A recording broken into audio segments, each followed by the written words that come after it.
Muy buenos días. En nombre de este Comité Regional de la CIER para Centroamérica y el Caribe, darles la bienvenida a esta conferencia virtual del día de hoy. Esta conferencia virtual es parte del programa de capacitaciones 2022 de Ion Energy.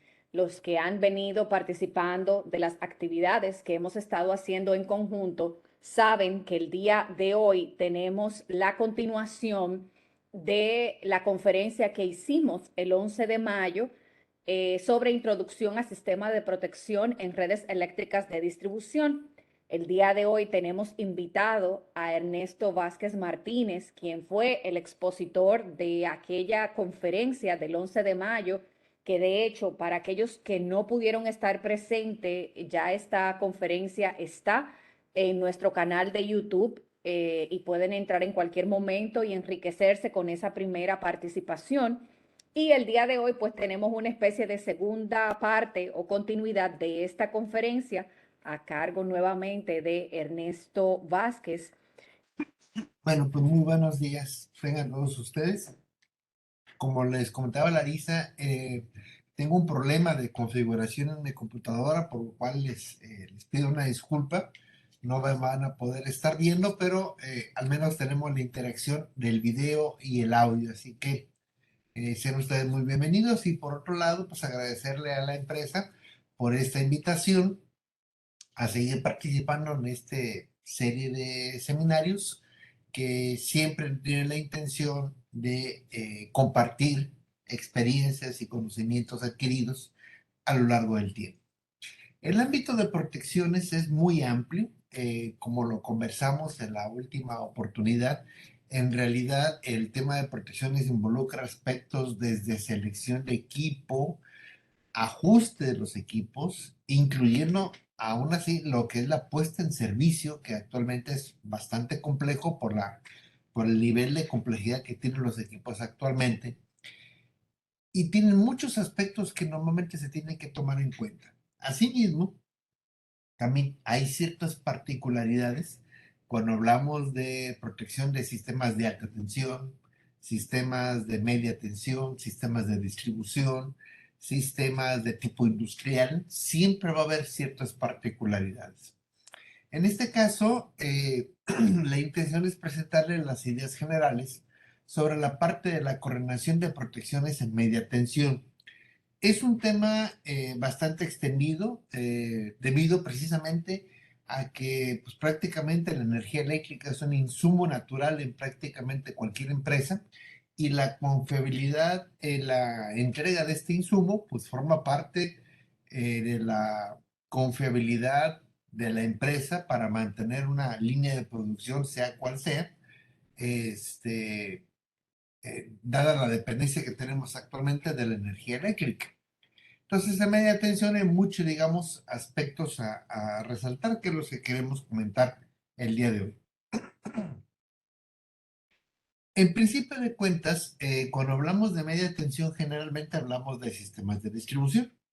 Aquí normalmente estamos hablando de la interfaz que existe entre el sistema de alta tensión, independientemente del nivel de tensión, y la salida de los circuitos de distribución que se tienen hacia los diferentes tipos de usuarios industriales y residenciales principalmente. Aquí estamos hablando de proteger la subestación, donde normalmente lo que tenemos como elementos fundamentales es el grupo de transformadores principales, la barra o las barras que estén en disposición dentro de la subestación principalmente. Y de esos mismos puntos tendríamos, por ejemplo, los circuitos de distribución, los alimentadores. Tendríamos transformadores secundarios de distribución que pueden estar a lo largo de los circuitos, y equipos de apoyo, como puede ser el caso más común, el caso de bancos de capacitores. Cada uno de estos elementos está sujeto a dos tipos de condiciones, tanto condiciones transitorias, que no necesariamente representan condiciones de falla, y condiciones de falla.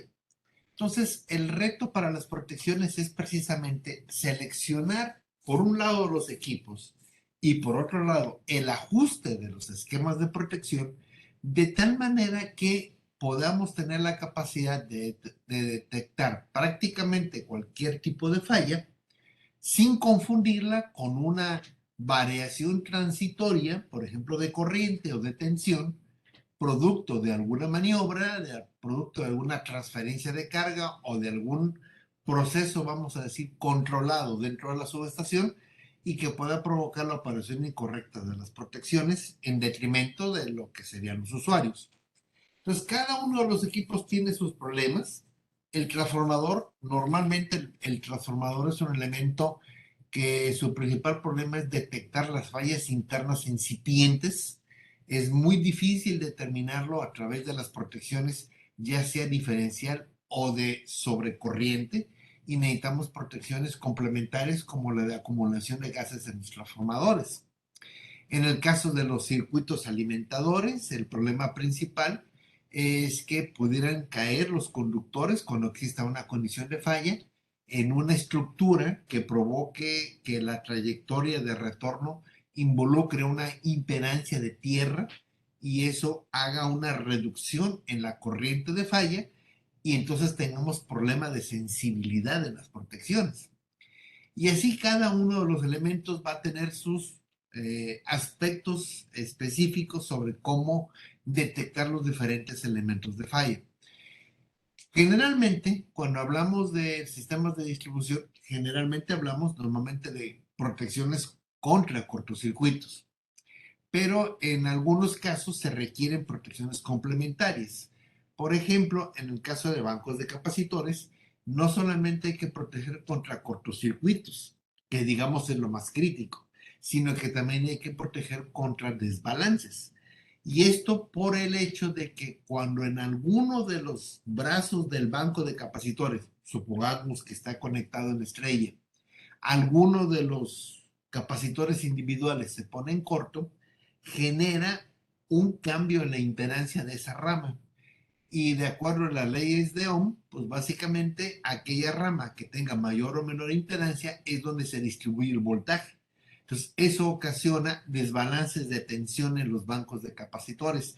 Desbalance que después pueden provocar daño este, en los elementos capacitivos individuales y provocar posteriores cortocircuitos. Entonces, ahí estaríamos hablando de ya protecciones muy específicas, como el caso de bancos de capacitores. Entre los dispositivos de protección que normalmente siempre se mencionan, tenemos 5 grandes aspectos. Fusibles, que es, digamos, la protección más simple que se puede tener con el problema de que tiene que ser tiene que cambiarse el equipo cada vez que opera. Los restauradores automáticos, que es una automatización de los relevadores de protección, es una combinación entre fusible y relevador de manera automática para poderle dar manejos de continuidad a la red eléctrica en el caso de fallas transitorias. Seccionalizadores que realmente no son protecciones, a veces se incluye como protección, pero realmente no lo es. El seccionalizador no tiene capacidad de apertura en cortocircuito. Todos los demás elementos, fusibles, restauradores, interruptores de bajo voltaje, relevadores, a través de los interruptores, tienen capacidad de apertura durante cortocircuito. El seccionalizador no. El seccionalizador realmente lo que hace es dividir el sistema una vez que se confirma un tipo de falla para que un grupo de usuarios se mantenga conectado, mientras que otro, que es el afectado, pues se desconecte temporalmente mientras se resuelve el problema de falla. Entonces, en este caso es básicamente maximizar o minimizar el impacto de las fallas. El caso de interruptores de bajo voltaje son el caso de los dispositivos que son básicamente interruptores, pero tienen la función de protección incorporada y ahí hay una familia de diferentes tipos. Y finalmente la parte de relevadores, que es el elemento que detecta la falla, pero que necesita forzadamente un interruptor que es el que hace precisamente la función de la apertura. Entonces, esos son los típicos elementos que normalmente se utilizan y que se busca en un proceso de coordinación seleccionarlos de tal manera en sus ajustes, de tal forma que cumplan la lógica protección primaria, protección secundaria, con escalamientos en tiempo o con márgenes de correlación adecuados para poder establecer una lógica que permita, por un lado, asegurar que cualquier falla sea eliminada en forma primaria o de respaldo, y segundo, que no quede ninguna sección del sistema sin protección. Las estructuras de los sistemas de distribución son sumamente variables. No podemos generalizar, es imposible. Pero digamos, la estructura tradicional es tener un punto de acometida desde la red de alta tensión, un circuito principal o un ramal principal, del cual pueden salir, transformadores de distribución, que ya son los que vemos a nivel ciudad, pequeños transformadores de distribución, de donde salen precisamente circuitos laterales y sublaterales que van armando toda una estructura de árbol que permite pues, entregar la energía a los diferentes usuarios. Por lo general, el diseño de los sistemas de distribución es radial, precisamente porque estamos asumiendo que lo que estamos haciendo es entregando la energía a un usuario que no produce energía eléctrica. Esto normalmente simplifica mucho los arreglos de los sistemas de distribución porque eso involucra que la corriente, sea corriente de carga o sea corriente de falla, siempre va en la misma dirección. O sea, nunca podemos ver corrientes en sentido contrario. Sin embargo, hay dos momentos en los cuales se pueden presentar casos diferentes. Por ejemplo, de repente podemos tener circuitos laterales que, vamos a decir, a 10 kilómetros de la subestación principal, se pone un punto de interconexión entre ellos, con la intención de que si por alguna razón tengo una falla, puedo hacer un seccionamiento de circuitos y alimentar desde un ramal número 2 a usuarios del ramal número 1, porque tuve un problema en el primero de ellos. Y entonces darle un poquito de continuidad al servicio a los usuarios. Entonces me permito en algún momento obtener anillos, pero que no necesariamente siempre están conectados. Es básicamente durante la operación. Y segundo, cuando empieza a haber otro tipo de detalles, es cuando los mismos usuarios empiezan a convertirse en elementos de generación de energía. Por ejemplo, instalación de paneles solares. Normalmente la potencia de los generadores que se ponen a ese nivel no es suficiente para representar un problema muy serio para la red, pero ya un grupo fuerte o un cierto número de usuarios que aumenten esas capacidades sí puede provocar en algún momento que los flujos de corriente que normalmente iban en el mismo sentido siempre se inviertan. Y eso, aunque la verdad es que es deseable porque es tener fuentes de generación alternativas, lo que se le conoce como la energía verde, el problema es que desde el punto de vista de protecciones lo complica, porque resulta que normalmente esas fuentes de generación son de baja aportación, no son grandes fuentes de aportación de corriente de cortocircuito. Y el resultado puede ser que la aportación de estas fuentes sea tan pequeña que escape a la sensibilidad de algunas protecciones. Entonces, eso puede generar algunos puntos de conflicto en ciertos puntos de la red donde empiezan a darse ese tipo de situaciones. Mientras no exista, pues el sistema se comporta radial y desde el punto de vista de protecciones es lo más fácil de proteger. Cuando empezamos a tener la otra parte, con generación distribuida, entonces hay que empezar a hacer algunos cambios en la conceptualización de los esquemas de protección. La principal es muy simple. Generalmente en distribución, las protecciones no requieren direccionalidad. Son básicamente de la familia del 50-51, que son sobre corriente o de tiempo inverso para coordinación o instantáneos. Cuando empiezan a aparecer posibilidad de inversión del flujo de corriente debido a generación distribuida, entonces esos 50-51 deben de tener direccionalidad. Y la direccionalidad la obtenemos midiendo voltaje. Entonces eso empieza a complicar el arreglo porque ya no solamente debo de medir corriente, ahora debo de medir voltaje. Y eso hace un poco más complejo en los esquemas de protección necesariamente. En una distribución típica, todavía considerando el caso de que el sistema es radial, donde no hay generación en el lado carga, normalmente la distribución de los equipos es más o menos estándar. No quiere decir que siempre se cumpla la misma regla, porque mucho depende del tipo de carga que tengamos conectado, del número de ramales y del grado de diversificación que se tenga por ramales.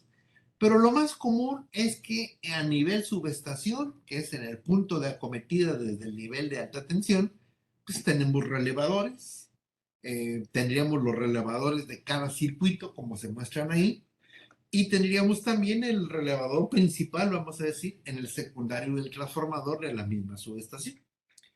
En cada uno de los circuitos, donde aquí nada más representamos uno por simpleza, normalmente empezamos a disponer a cierta distancia de ciertos elementos de protección que permitan un seccionamiento, entre comillas, inteligente, por así decirlo, de tal manera que tengamos la posibilidad de seccionar la red de acuerdo al punto de falla donde se presente. Entonces, generalmente en el circuito principal, por lo general van los restauradores y los seccionalizadores, y en los circuitos secundarios van relativamente puestos los fusibles. Normalmente esto involucra varias lógicas de coordinación, porque hay que coordinar el relevador con restauradores, o el relevador con fusibles, o los fusibles con restaurador, o restaurador con seccionalizador, o seccionalizador con fusible, o fusible con fusible, que sería el caso de F2 con F1, donde cada pareja tiene una cierta criterio para poder establecer la selección más adecuada de cada parámetro. Pero la ubicación normalmente es esa. Generalmente en el circuito principal del alimentador van los sistemas de mayor grado de automatización, en este caso restaurador y seccionalizador, y en los circuitos secundarios generalmente van los fusibles. Aunque no es regla, pudiéramos encontrar restauradores en otro lado, pero digamos en una estructura normal y típica sería la forma en la cual se dispondrían de los diferentes elementos. Ahora, generalmente, la protección de este tipo de sistemas de distribución es básicamente por sobrecorriente. Y la protección de sobrecorriente, por lo general, es la más sencilla y la más económica. Protege prácticamente de manera muy compacta los elementos de la cual, para los cuales se seleccionan sus parámetros de ajuste. Pero un aspecto muy interesante es que, y se resalta, es que es difícil de aplicar. ¿Qué significa difícil de aplicar? Significa que cuando yo establezco algún criterio de cobertura, de decir, yo quiero que esta protección es primaria y esta protección es respaldo, entonces se asume que mi respaldo es capaz de proteger como tal a la protección primaria para un rango de cierto tipo de fallas. Muchas veces resulta que para lograr eso, el problema es que las variaciones de las corrientes que se miden dependen del tipo de falla y dependen de la condición de operación. Dependen del tipo de falla porque para una falla trifásica y para una falla monofásica los niveles de cortocircuito son diferentes, por tomar los extremos. Pero si cambio las corrientes en base a la condición de operación, también. Entonces, si yo pongo una falla en un sistema de distribución en el circuito 24 a las 2 de la tarde, a lo mejor me da 5000 amperes. Pero si simula la misma falla a la 1 de la mañana, me puede dar 4000. Entonces, la falla en el mismo punto, en la misma red, me puede dar corrientes diferentes. Nada más por la condición de operación. Entonces, si las protecciones ya ven corrientes diferentes, el problema es muy simple. ¿Cómo aseguro que hagan su función de cobertura si yo seleccioné el ajuste para una condición de operación y el equipo de protección está sujeto a 10, 15 condiciones de operación diferentes? Entonces, ahí es donde viene el problema. Por eso se menciona que es difícil de aplicar, a pesar de que es muy sencilla, muy económica, entre comillas, es difícil de aplicar porque si yo quiero satisfacer los requisitos de protecciones, requeriría ajustes continuos o que continuamente los estén modificando. Ese es el problema. ¿Dónde encuentran la protección de sobrecorriente? Como les decía, en todos lados. Nosotros lo estamos viendo ahorita en media tensión, pero ustedes lo ven en circuitos de distribución industrial, lo ven en redes de distribución, lo ven en redes primarias, como protección primaria de respaldo en redes de alta tensión, y lo ven como protección de equipos, lo ven en transformadores, en generadores, en motores, en bancos, en reactores. Prácticamente no hay elemento de la red que no tenga una función de sobrecorriente incluida. ¿Cuál es el principio básico de la protección de sobrecorriente? Discriminar por magnitud. Normalmente cuando hablamos de corriente de carga, pues estamos hablando de que la carga, la corriente, perdón, es limitada principalmente por la impedancia que representa la carga. Sin embargo, cuando tenemos una falla, quien limita la corriente en este caso, pues son solamente la impedancia del sistema. Tomando en cuenta que normalmente la impedancia de las cargas es varias veces mayor que las impedancias del circuito, pues es lógico, normal, asumir, sin ningún mucho problema, que las corrientes de falla son por lo general más grandes que las corrientes de carga. Y esto nuevamente lo que ocasiona es que se haga la consideración de que despreciamos las corrientes de carga precisamente porque son más pequeñas y su contribución es mínima. La otra razón en realidad para eliminar, o no, no para eliminar, sino para no considerar las corrientes de carga es la siguiente. Como la corriente de falla se calcula como voltaje entre impedancia, cuando nosotros despreciamos la carga, es como si ustedes en la red, la que ustedes quieran, se imaginan que antes de simular la falla, desconectan toda la carga. Un instante antes. Si un instante antes de que ustedes simulen la falla, desconectan toda la carga, eso significa que al momento de no haber carga, la teoría dice que no habría corriente en la red eléctrica. Si no hay corriente en la red eléctrica, no hay caídas de tensión. Y si no hay caídas de tensión, todos los nodos deben de tener su voltaje nominal. Y entonces, como la corriente de falla es voltaje entre impedancia, cuando yo tengo el voltaje nominal, entonces lo que calculo es el valor de corriente de falla más alta posible. Entonces, despreciar la carga también me lleva a calcular el peor valor de corriente de falla. Porque en un sistema, imagínense, yo debo de tener 34.500, pero yo sé que ahorita tiene 33.000 porque tengo una caída de tensión por el efecto de la carga. Si yo calculo la corriente con 33.000, me va a dar un valor. Pero si la calculo con 34.500, pues va a ser más alto. Eso es el otro criterio para poder considerar que desprecio la corriente de carga.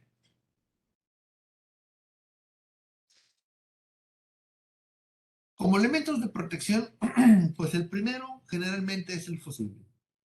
El fusible que viene en diferentes presentaciones, de acuerdo a la tecnología que se utilice, puede ir prácticamente expuesto al medio ambiente, como aparece en el lado derecho, puede ir encapsulado en un cilindro, como aparece en la figura del centro, que al menos aquí en México es lo más común, o puede ir en un receptáculo especialmente preparado, como aparece en el lado de la izquierda.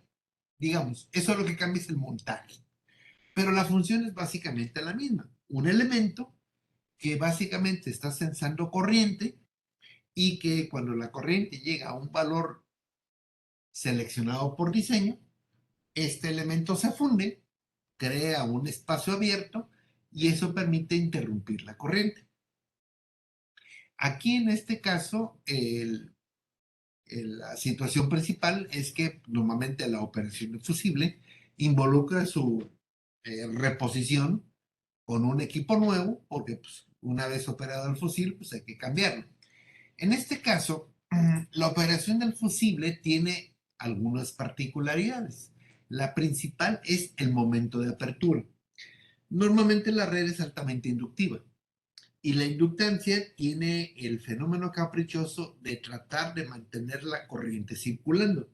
Eso significa que cuando ocurre una falla, y el fusible se funde y genera el espacio libre entre sus terminales, la teoría es que la corriente se reduce. Pero la inductancia trata de mantener la corriente, establece un cierto arco a través de las terminales, que cuando la corriente se aproxima a su cruce por cero, prácticamente la corriente desaparece y se interrumpe definitivamente el valor de corriente. Entonces, generalmente en el caso de los fusibles, es que hay que esperar un cierto tiempo a que se acerque lo suficiente al cruce por cero para poder eliminar efectivamente el valor de la corriente. Y ese comportamiento, que es algo natural porque estamos hablando de un circuito de tipo inductivo, normalmente se captura en las curvas de operación de los fusibles. En este caso, simplemente por citar un ejemplo, eh, aquí tenemos la curva de un fusible donde nos muestra que el fusible se establece con un grupo o un área de dos curvas, donde la curva inferior es lo que representa el tiempo mínimo de fusión del material y la curva superior es el tiempo máximo de fusión. Es decir, que si la corriente fuera, por ejemplo, 200 amperes, por decir aquí, el tiempo de operación estaría entre 0.04 y 0.08 segundos. ¿De qué depende? Pues depende de la pureza del material, depende de la geometría que tenga, depende del debilitamiento térmico que tenga el metal, porque como se ha estado sujeto a sobrecargas, térmicamente empieza a haber un pequeño desgaste, entonces puede ser o más rápido o un poquito más lento, pero de acuerdo a la curva, pues estaría entre 0.04 y 0.08. Entonces, siempre hay una cierta incertidumbre porque estamos hablando del comportamiento físico de un material y no tenemos toda la información para saber cómo se está comportando y tenemos aproximadamente un rango de operación. Hay algunos otros fusibles que se les conoce como fusible K, que son fusibles de rápido tiempo de operación, donde esos fusibles no se representan con un par de curvas, como es el caso, sino que solamente se representan con una sola curva, que es el tiempo promedio de fusión. Entonces, es otro tipo de diseño, es un tiempo de operación mucho más pequeño y que se representa su comportamiento solamente con una sola curva. Aquí, por ejemplo, se ven con dos, pero hay de diferentes tipos. Entonces, en este caso, este dispositivo hay que tomar en cuenta que antes de que ocurra una falla, está pasando corriente a través de él. Entonces eso significa que en realidad el fusible no arranca de temperatura cero, arranca de una temperatura distinta de cero. Es como si nosotros fuéramos a medir la temperatura de algún elemento que vamos a poner al fuego y esa temperatura no empieza desde cero, empieza desde temperatura ambiente y de ahí empieza a sumar. Los fusibles la pasa lo mismo. A partir de que están conectados y dependiendo del tiempo que hayan estado conectados, el fusible tiene lo que se conoce como un precalentamiento por el efecto de la corriente de carga, lo cual significa que puede operar un poquito más rápido por ese mismo precalentamiento. Pero normalmente eso ya se revisa y se resuelve en el proceso de correlación, manteniendo los márgenes de correlación entre diferentes equipos de protección. Segundo elemento es el restaurador.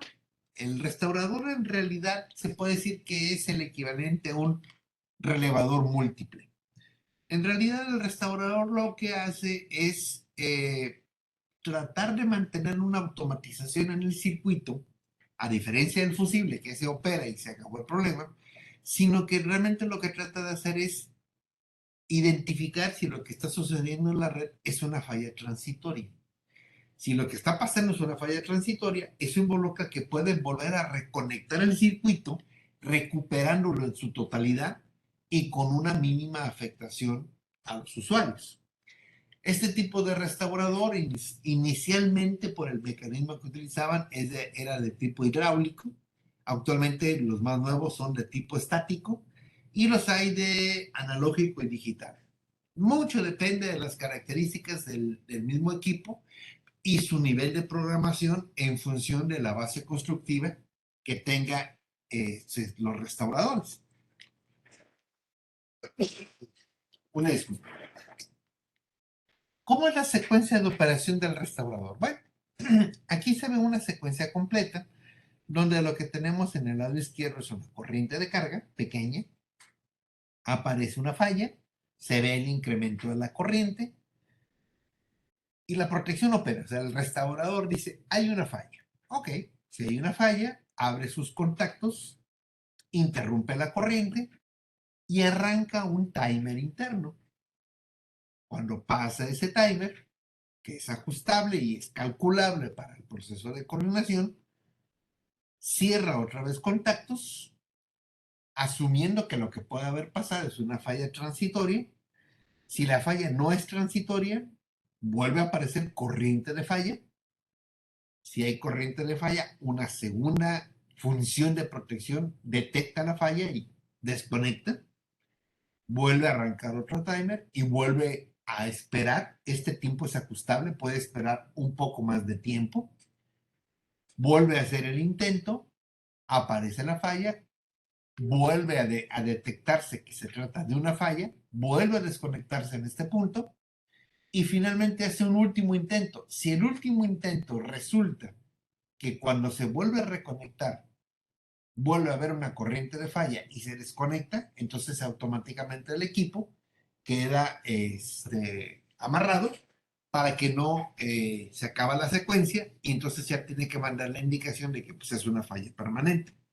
Si por alguna razón hubo una falla transitoria, a lo mejor al primero o el segundo intento, el sistema se queda dentro porque la falla desapareció. Normalmente los tiempos de los restauradores deben de ajustarse en base a dos criterios. El primer criterio es si realmente se trata de una falla transitoria, que típicamente involucra, por ejemplo, el acercamiento de conductores. Eso produce un arco, el arco ioniza el aire por calentamiento y entonces el restaurador tiene que esperar a que el aire ionizado por el efecto del arco pierda la ionización que acaba de tener, recupere su capacidad dieléctrica y si yo vuelvo a reconectar, entonces ya el aire ya no se comporta como un conductor y entonces el sistema se restaura sin condición de falla. Entonces, hay un tiempo mínimo. Hay algunas ecuaciones que por ahí se presentan en algunos documentos que son gente que ha trabajado en el análisis de los efectos de arco eléctrico, donde la duración del arco y la capacidad de ionización del aire depende de varios factores, entre ellos la parte ambiental, y se calcula un tiempo que dice, bueno, para un voltaje de tal valor, el estimado de tiempo en que el aire pierde la ionización son 100 milisegundos. Ah, ok, eso es lo que se estima. No es algo escrito en piedra porque pues, hay variantes del sistema a sistema, entonces si son 100, pues a lo mejor le pongo un retardo de 150 milisegundos para precisamente esperar la pérdida de ionización del aire.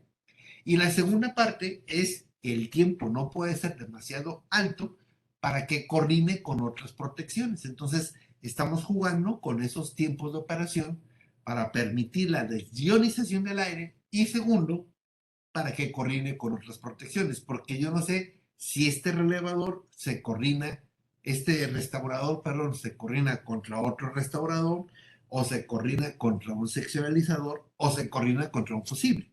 Entonces ya dependerá de con quién se coordina el criterio de coordinación.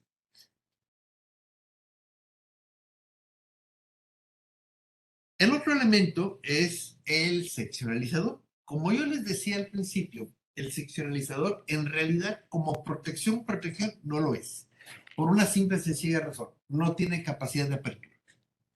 Mientras que el relevador, aunque no tiene capacidad de apertura, porque no lo tiene, lo hace indirectamente a través de los interruptores que sí lo hacen.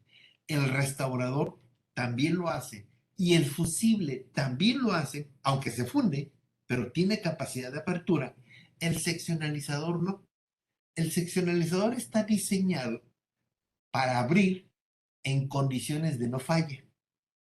Pudiera abrir en condiciones de carga, pero no puede abrir en condiciones de falla. ¿Qué significa?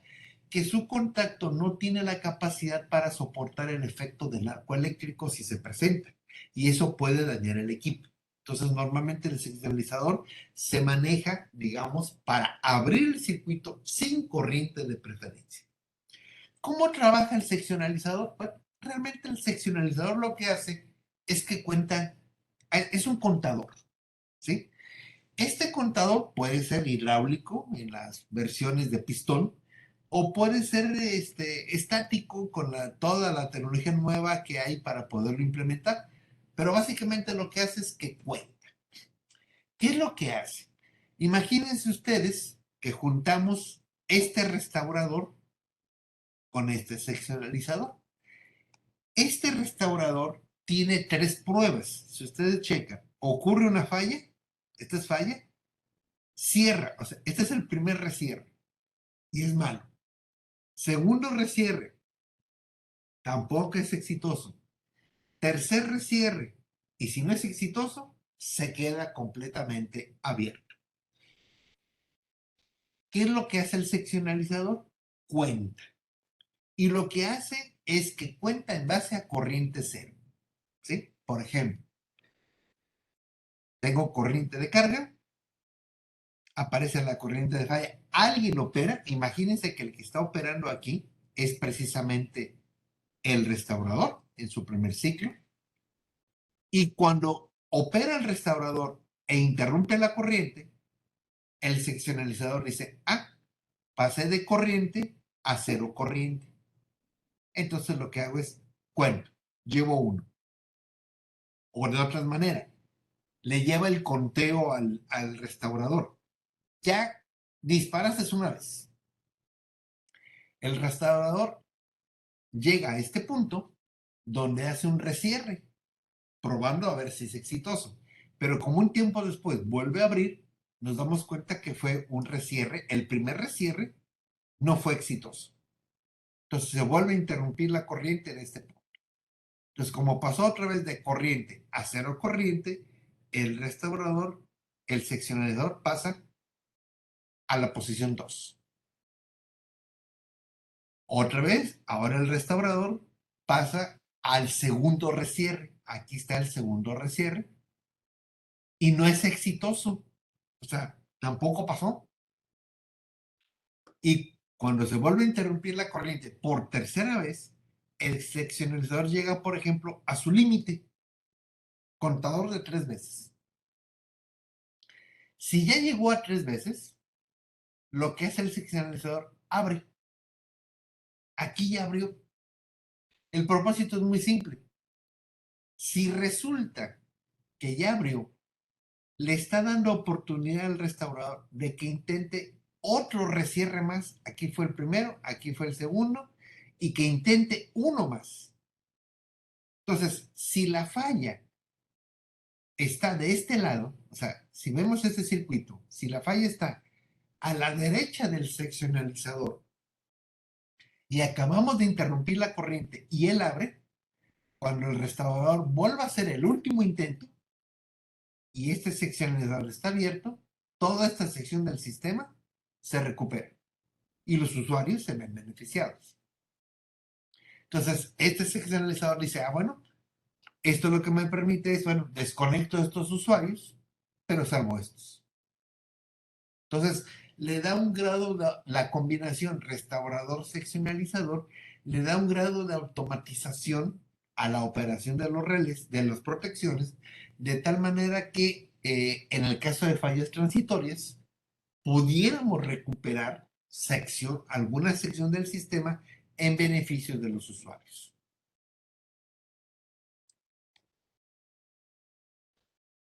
Finalmente, la parte de protecciones, digo, la parte de relevadores.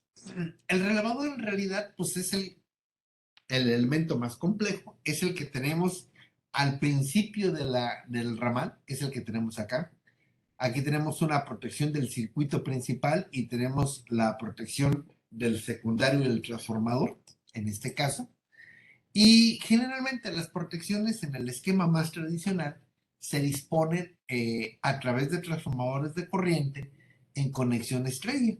En cada brazo de la estrella se instala un 50-51, donde el 50 es el instantáneo, el 51 es el retardo de tiempo, y en la conexión residual de la estrella se instala un 50N, 51N, que son los equivalentes para detección de fallas a tierra.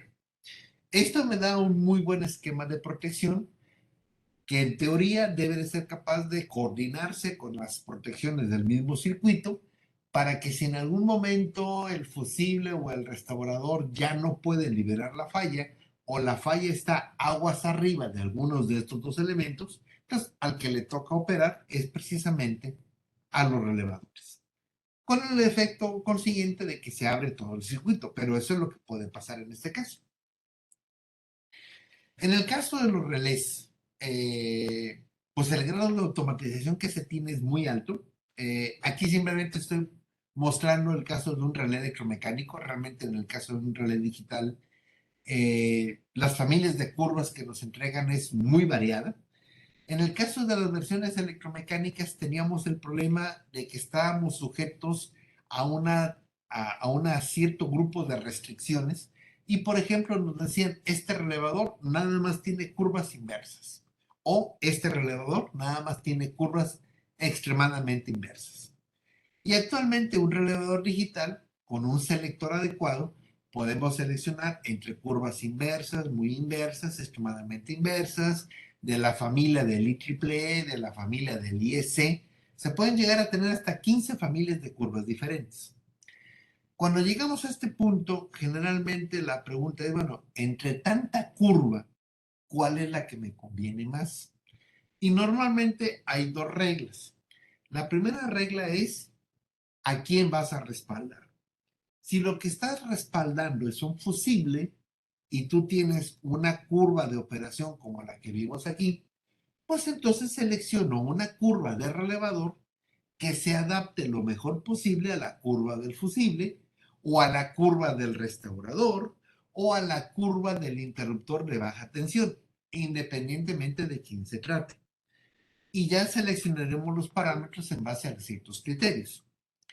El segundo aspecto es que generalmente, en el caso de los relevadores, están instalados muy cerca de los equipos, típicamente los transformadores. Eso significa que la selección del tipo de curva también debe de obedecer a cómo es la forma de la curva de daño del transformador, de tal manera que se apegue lo mejor posible. ¿Por qué? Porque tanto es malo tener un transformador sobreprotegido como tener un transformador con bajo nivel de protección. Entonces no me conviene que esté ni muy junto ni muy separado curva de curva. Entonces trato de que la separación sea relativamente uniforme y eso lo selecciono en base a las familias de curvas que el fabricante me da en los actuales relevadores digitales. Entonces ya tengo toda una disponibilidad para poder seleccionar la mejor curva de acuerdo al elemento que se protege y a la protección a la cual voy a respaldar. Son los dos criterios que me permiten establecer el tipo de curva más adecuado. Ahora, ¿cuáles son los objetivos de la coordinación? Porque en realidad, una vez que vemos cada uno de los elementos, resulta que cada elemento tiene diferentes ajustes, pero normalmente son ajustes bien conocidos. O son los ajustes de los instantáneos, o son los ajustes de los elementos de tiempo inverso, o son las curvas de tiempo de los elementos de retardo, en términos generales. Claro, me dirán, oiga, es que los interruptores de baja tensión tienen más secciones, tiene como 5 secciones de ajuste. Bueno, ahí lo único que estamos haciendo es aproximar una curva de tiempo inverso a través de una curva por 5 secciones. Es más o menos similar. Pero al final, ¿qué es lo que buscamos? Bueno, cumplir 4 grandes aspectos. Uno, que las protecciones tengan la máxima sensibilidad. Es decir, que sean capaces de discriminar entre la corriente de carga máxima y la corriente de falla mínima. Vamos a suponer, la corriente de carga máxima son 100 amperes, peor escenario, corriente de falla mínima son 120. Entonces, si yo pongo un ajuste en 110, soy capaz de no operar para la peor condición de carga y sí detectar la peor condición de falla, porque estoy en medio. Entonces, eso es la máxima sensibilidad.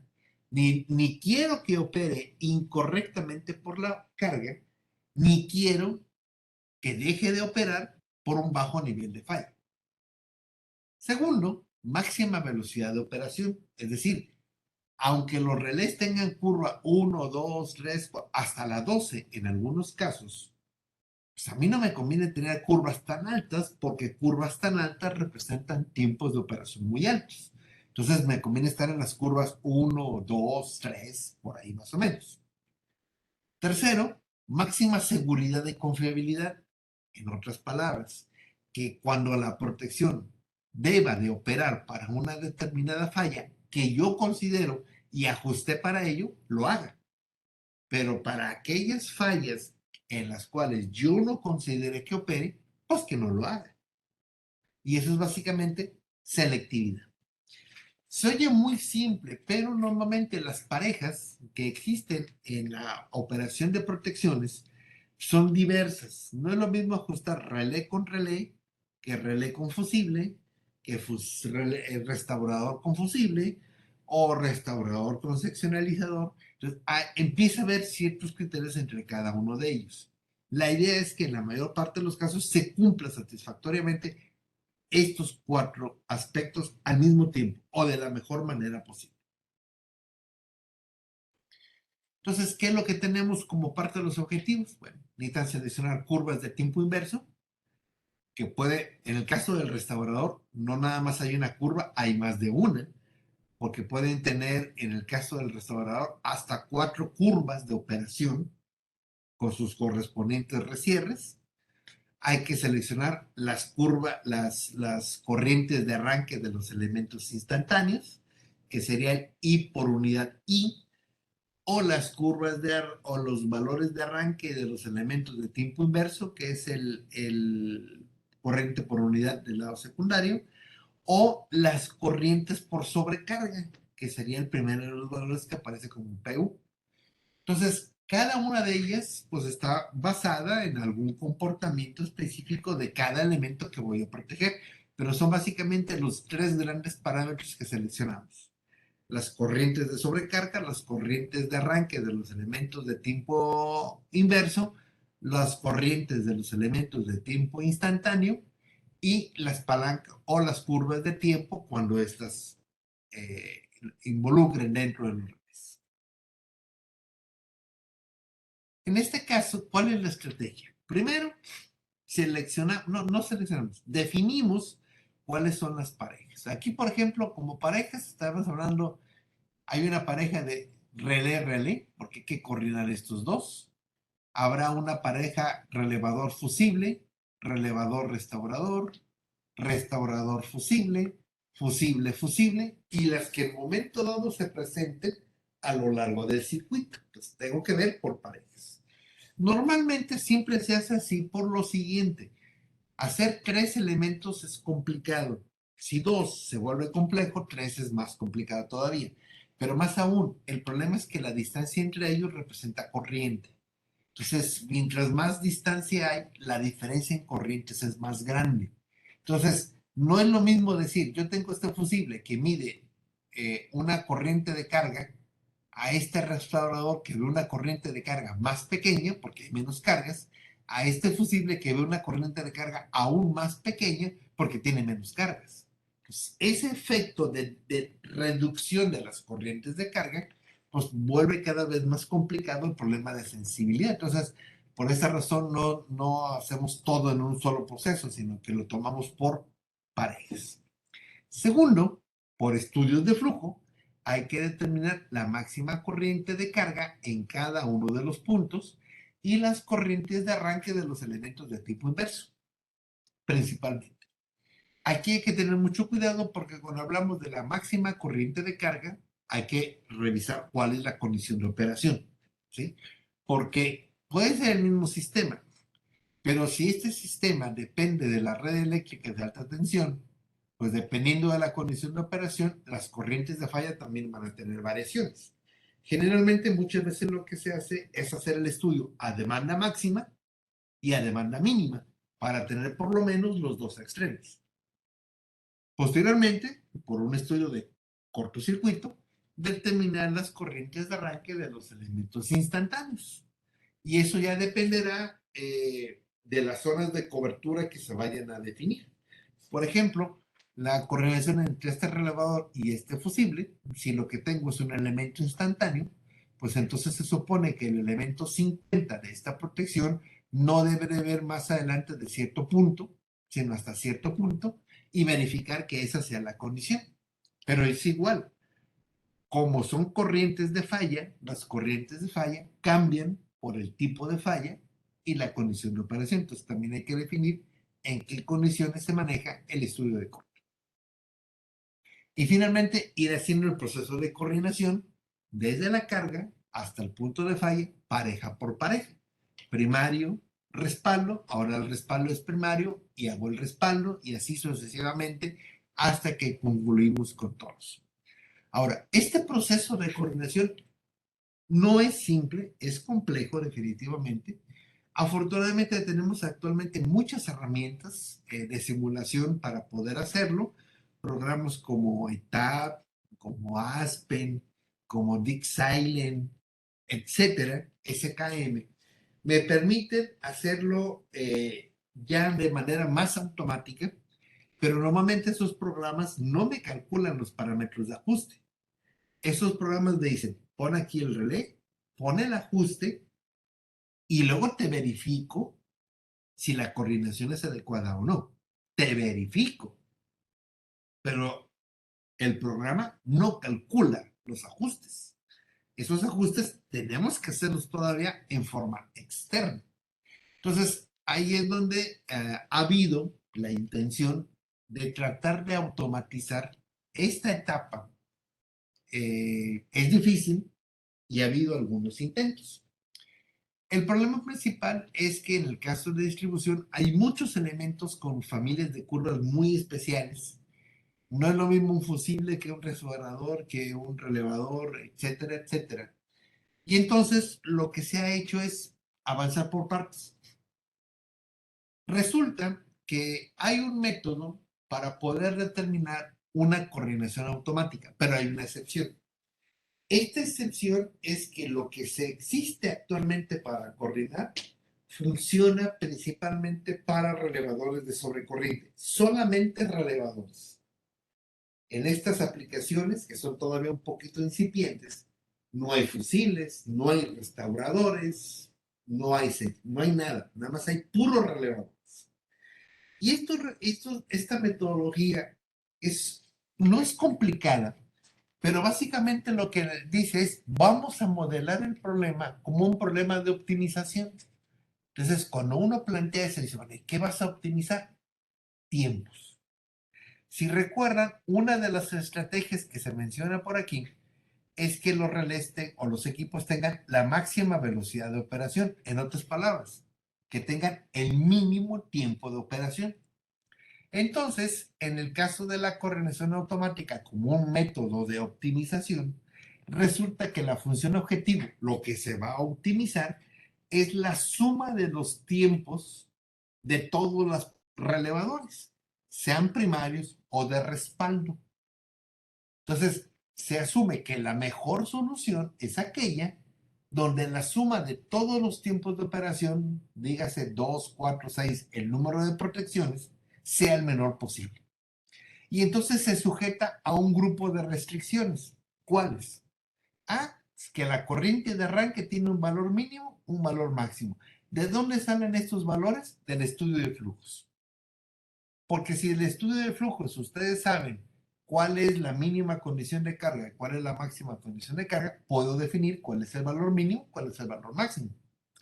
El relevador, si ustedes analizan el relé, tiene curva de tiempo típicamente desde 0.5 hasta 10, por ejemplo. Bueno, entonces las curvas de tiempo van de tal lado a tal lado. Eso ya depende del relé. Y luego le decimos, quiero que el margen de coordinación, que es el tiempo entre el primario y el respaldo, valga tanto. Entonces, ahí ustedes definen, no, pues el tiempo de coordinación típicamente 0.3 segundos, vamos a suponer. ¿Ok? Ya quedó definido.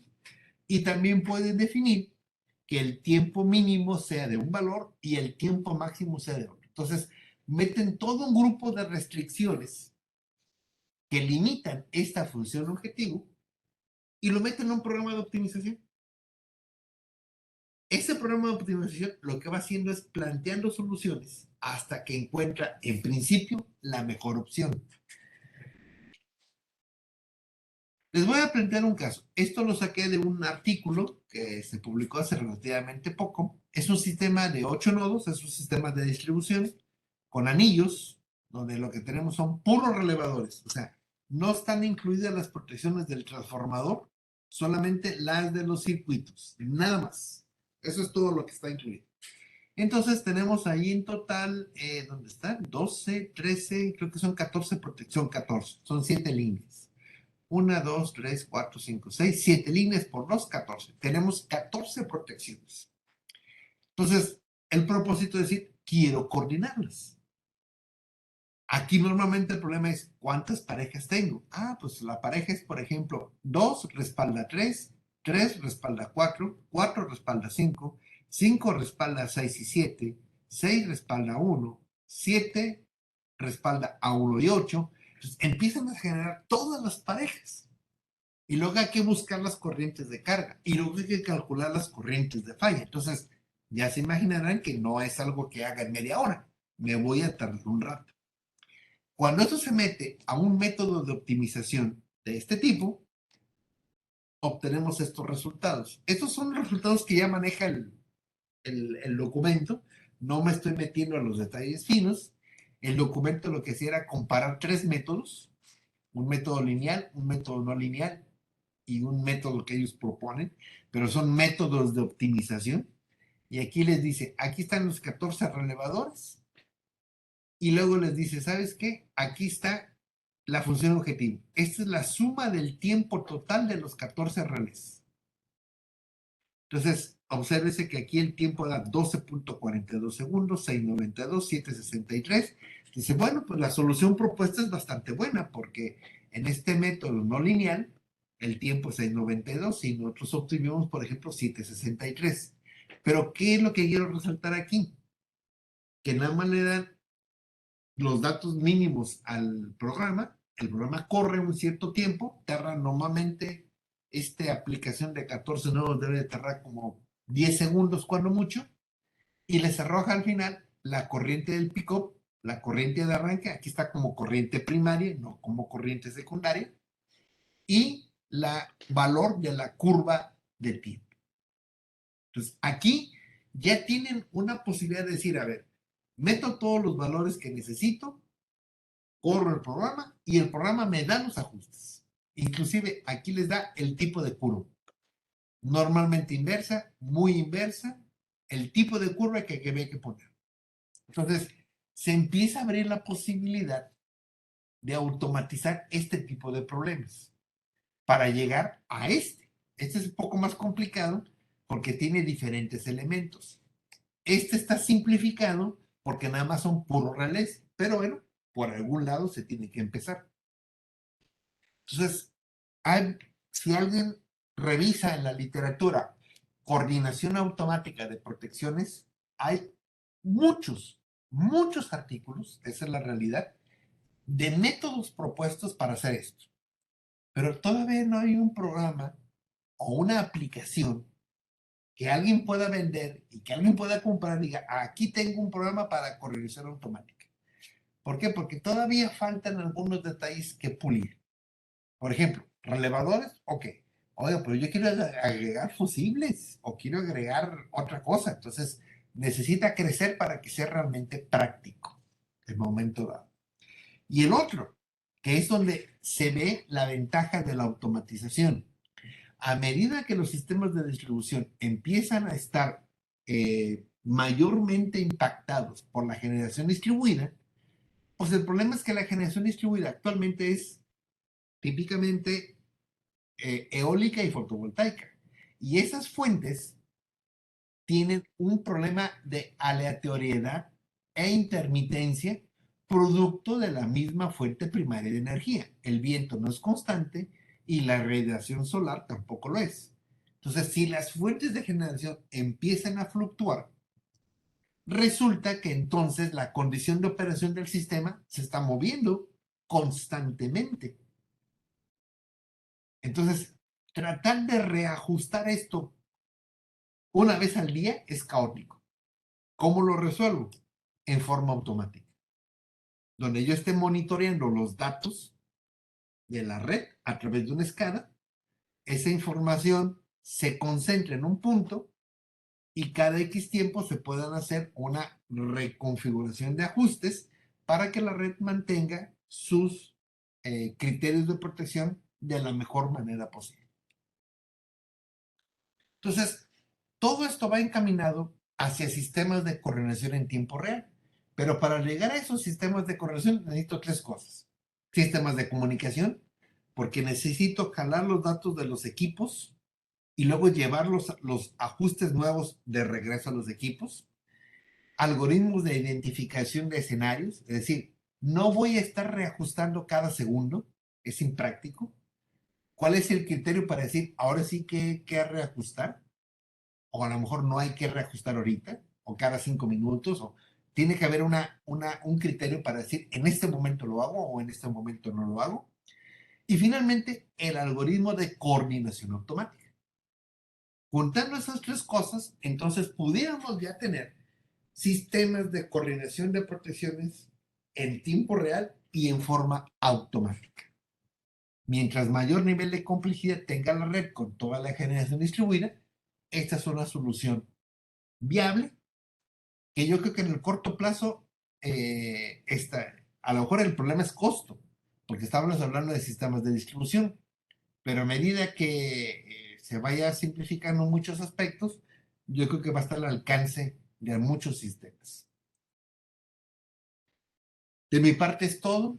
De antemano les agradezco la atención y bueno, si llega a haber alguna duda, alguna pregunta, con toda confianza y me permitiré responderla. Gracias, Larisa. Muchísimas gracias, Ernesto. Tenemos una pregunta acá en el chat. ¿Sí? Entonces, antes de comenzar con esta que tenemos, pues recordarle a los participantes que hay dos métodos para hacer sus preguntas. La primera, lo que han estado haciendo, enviando a través del chat la consulta, o los que son más arriesgados y quieren interactuar directamente contigo, pueden utilizar la herramienta de levantar la mano y nosotros le damos la palabra, o simplemente colocar en el chat igual que quieren conversar al micrófono y entonces yo le estaré dando la palabra. Entonces, por acá tengo, Luis Ramírez nos pregunta, ¿cuál es su opinión del uso de Tree Saver y Fuse Saver en ramales? ¿Y cuál sería su recomendación para coordinar con fusibles aguas abajo de ellos? Ok. ¿Cuáles son los dispositivos? Disculpa. Aquí Trust. tengo que dice Tree Saver y Fuse Saver Ok. en ramales. Se pueden utilizar. Ahí nada más el único detalle que hay que tener cuidado es, se supone que cuando se ponen ese tipo de dispositivos, lo que estamos tratando de hacer es salvar la necesidad de mandar personal a cambio de equipo. ¿Por qué? Porque un restaurador tiene cierto automatismo, igual que los seccionalizadores y los relés, pero los fusibles no. Entonces, el fusible tiene el grave problema de que una vez que opera, ya ni puede hacer nada. Tengo que mandar a alguien a hacer el cambio de equipo para poder restaurar el servicio, lo cual involucra tiempo. Mientras más lejos, más tiempo. Entonces, sí es viable. Generalmente, uno de los criterios, por ejemplo, de los ajustes es salvar los fusibles. Entonces, el salvar el fusible involucra asegurarme que el fusible va a operar solamente en el caso de falla permanente. Entonces, por ejemplo, el caso de un restaurador, ocurre una falla, a mí me conviene que el restaurador le gane al fusible. Antes de que el fusible se queme, opera el restaurador. Y luego el restaurador vuelve a recerrar. Si en el segundo recierre, en el primer recierre, perdón, el fusible, no hay falla, el sistema se queda dentro y el fusible no fue cambiado. Si el fusible le gana al restaurador y libera la falla, pues entonces hay que mandar a alguien a que cambie el fusible. Entonces, ese es tiempo. Entonces, sí es viable ponerlo. Lo que hay que tener es un cuidado con los márgenes de coordinación, porque generalmente hay que ubicarlos de tal manera que en los puntos de ramal donde están ubicados los elementos y que la coordinación me permita seleccionar o asegurar que para verificar para qué tipo de fallas van a operar correctamente.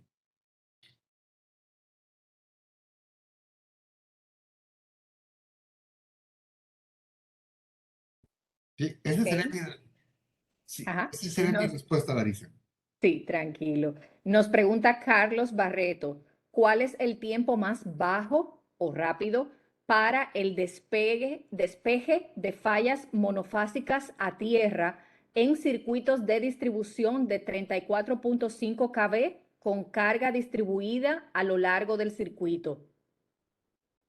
Falla monofásica en sistemas de 34.5. Mira, ahí en ese caso, normalmente quien les pone el límite más bajo, o sea, lo más rápido que yo debo de. A ver, ¿cómo estuvo? ¿Es el más rápido o el más lento? Me hice bola yo mismo. ¿Me la puedes repetir, Larisa? Le repito, ¿cuál es el tiempo más bajo, Más bajo. rápido, para el despeje de fallas monofásicas a tierra en circuito de distribución de 34.5 kV con carga distribuida a lo largo del circuito? Bueno, ahí en un momento dado hay que tomar en cuenta lo siguiente. Cuando hablamos de la falla, generalmente lo que tratamos es de proteger los elementos. El cable del circuito aguanta. Normalmente las curvas de daño del cable están más arriba. Entonces, normalmente el que limita más esa situación es el punto más bajo de la curva de daño de los transformadores de salida, porque son los que normalmente se pueden dañar más críticamente. El otro día estaba platicando con unas personas de aquí y me decían, oiga, ¿cuál es el límite mínimo que le puedo dar? Le digo, es que no hay un límite mínimo como tal, hay recomendaciones. En algún momento comentaban que eran 100 milisegundos, pero esos milisegundos son obtenidos simplemente por comentarios.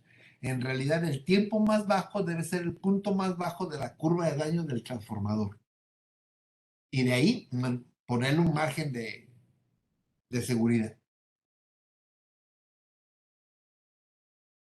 Nos pregunta Edgar Rivera, ¿qué tipo de protección debería utilizarse para evitar prevenir fallas de alta impedancia? Y nos pone como comentario, yo he escuchado casos donde hay líneas directamente tocando el suelo y continúa energizada, causando fatalidades y abriendo el circuito hasta que el operador de la red recibe un informe desde el campo. Sí, ese problema tiene un nombre especial. Se le conoce como conductor caído. El problema del conductor caído, bueno, o se supone que cuando un conductor cae a tierra, el voltaje de ese conductor genera suficiente energía para producir un arco, romper el dieléctrico del terreno, establece el circuito de retorno y establece la corriente de falla. El problema es que cuando el cable que cae es de baja tensión o el terreno es de muy alta impedancia, el voltaje de ese cable no tiene la capacidad para romper el dieléctrico del terreno. Por ejemplo, el caso más clásico, asfalto seco. Tiene muy alta resistencia. Entonces, si un conductor de 13,000 voltios promedio cae a asfalto seco, es probable que no haya arco.